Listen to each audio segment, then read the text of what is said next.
Hey, Mike from Secret Electric Effects. I'm here with another Origin Series pedal for 2024. This is the ZONK. The ZONK is based on the mid to late 60s 3-transistor germanium ZONK machine. That's my favorite version. There had been a few versions in that time, but this is kind of what I think of when I think of a classic ZONK machine.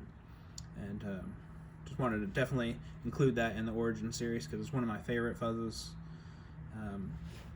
Spitty, nasty, slightly gated, but still good sustain and very cutting. Lots of mid-range that really cuts really well. Same as the face model where it's got the 125B enclosure, same knobs. This is the updated artwork for the enclosures, but more or less the same. A little bit different design for the logo, and LED built into the artwork there again. Input output jack, true bypass switch, and your 9-volt center negative. Make sure that's isolated, but it'll work fine if it's isolated. If it's not, nothing will work. But so it can't be daisy chained or anything, but just make sure it's isolated and it'll work great. It also has a battery snap on the inside if you want to use it on a battery. I like that option, so I'll try to keep that as an option for as long as I can, because I like to be able to just throw a pedal in a backpack or something and bring it with me and run it on a battery. They'll last a long time on a battery too, because the circuit doesn't have very much current draw.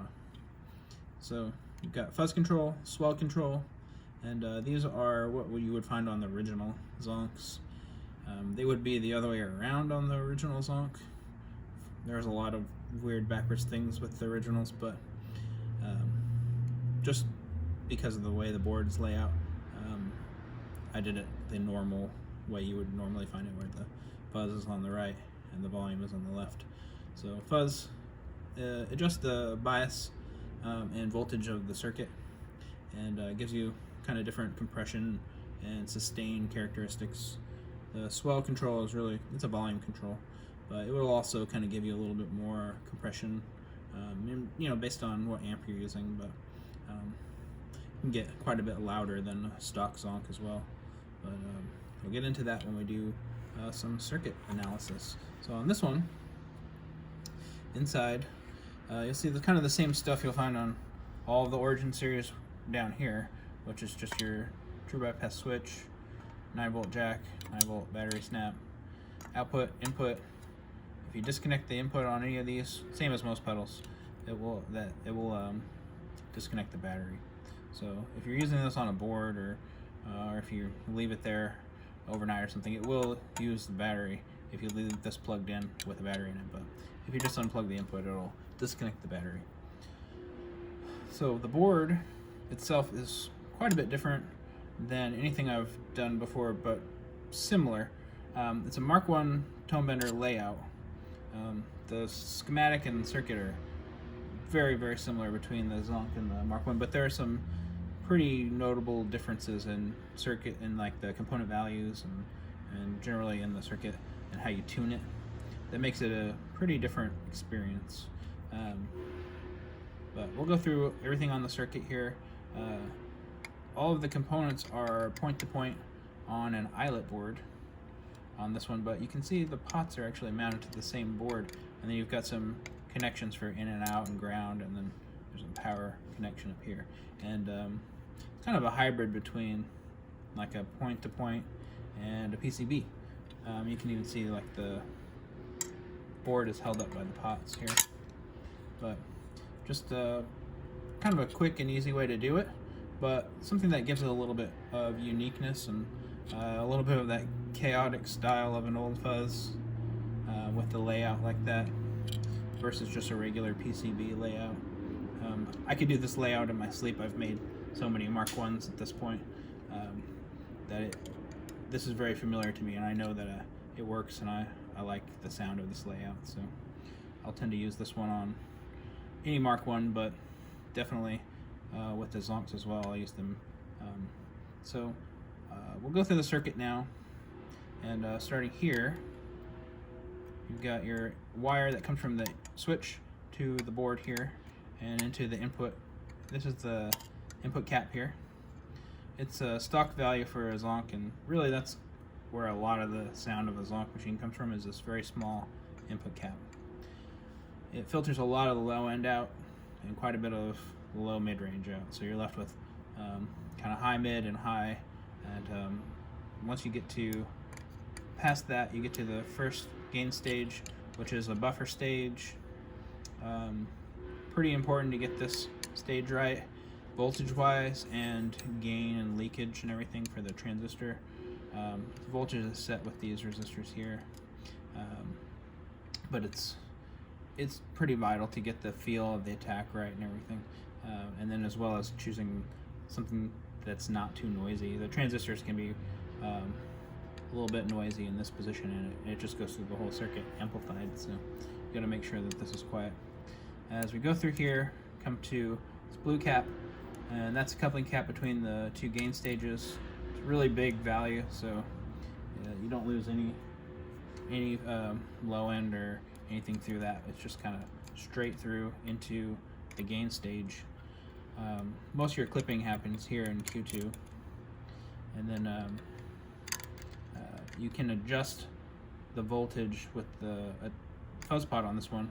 It goes through this resistor here, this 2.2K resistor, to the fuzz pot. This kind of sets the lower limit, how far the control can go down.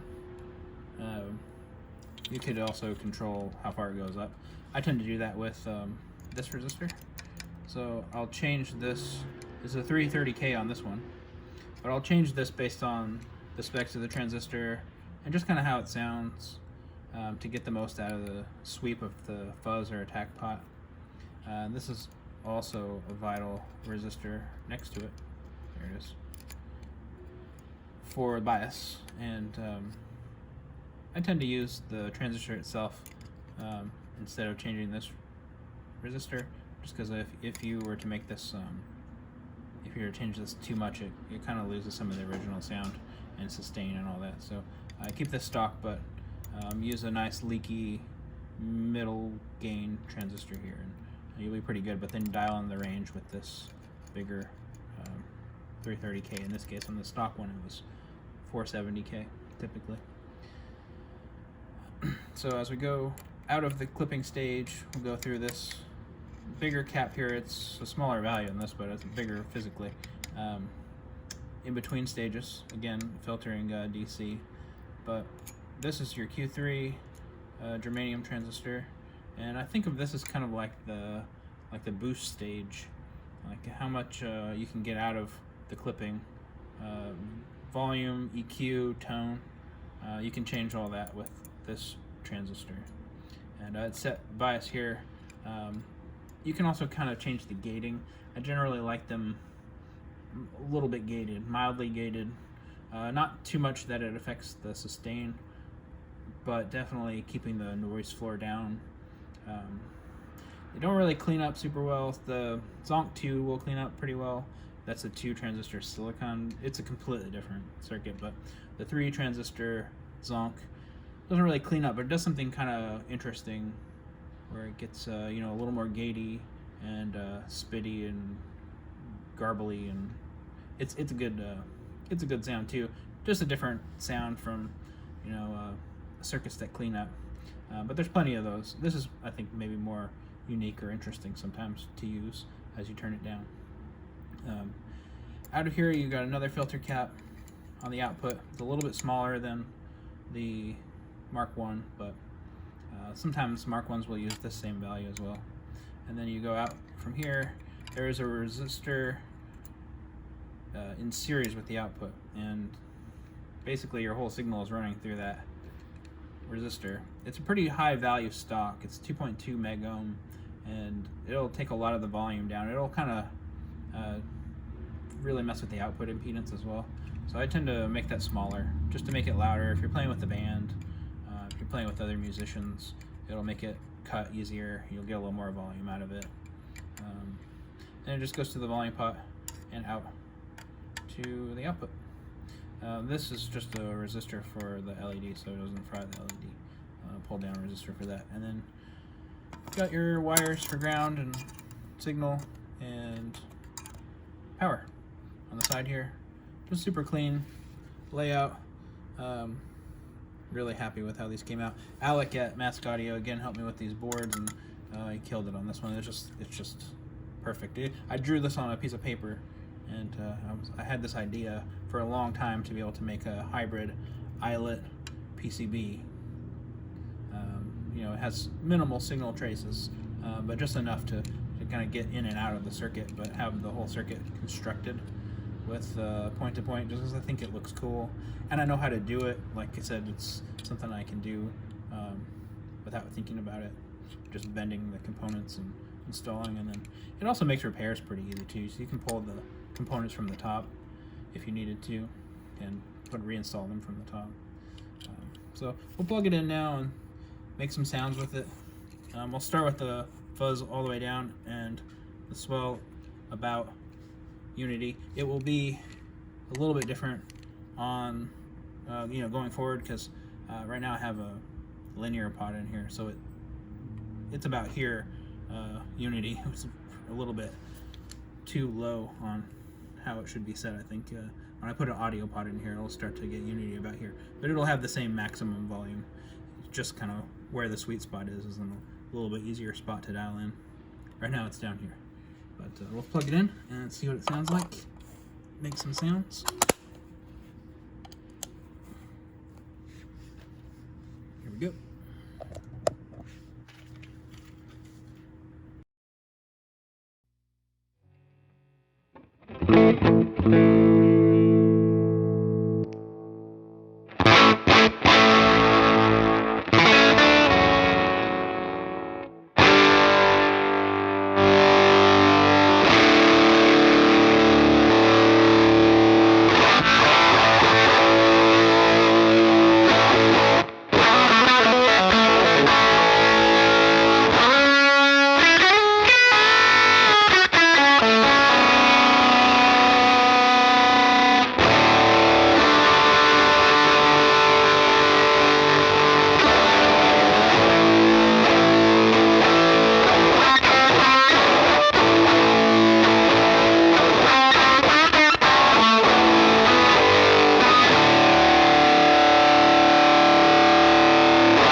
So you can definitely hear some of the differences on the fuzz pot and how it compresses, how it sustains, how it cleans up. It doesn't really clean up, but you get a little different texture as you turn it down, of course. And then on the swell control, way more compressed. Depends on your amp, depends on how your amp is running, but I tend to run mine kind of on the edge of breakup. So as you turn it up, you get a little more compression and a little more mid-range. As you turn it down, it gets a little more crunchy. So yeah, that's the ZONK. If you have any other questions on it, just let me know. Leave me a comment, or if you have any questions on any other pedals, hit me up on my email, on my website. I'll leave a link in the description for my website on where to get these. They'll be available for pre-order. I'm trying to get that done the end of this week, so like right around NAMM, to do pre-orders on the website. And I'll do 10% off on all of the new Origin Series pedals. I'll do more videos as well. Just gotta find some time to get the rest of them done as well. Thanks for watching, and just leave me a comment, or if you have any questions or anything like that, let me know. Thanks.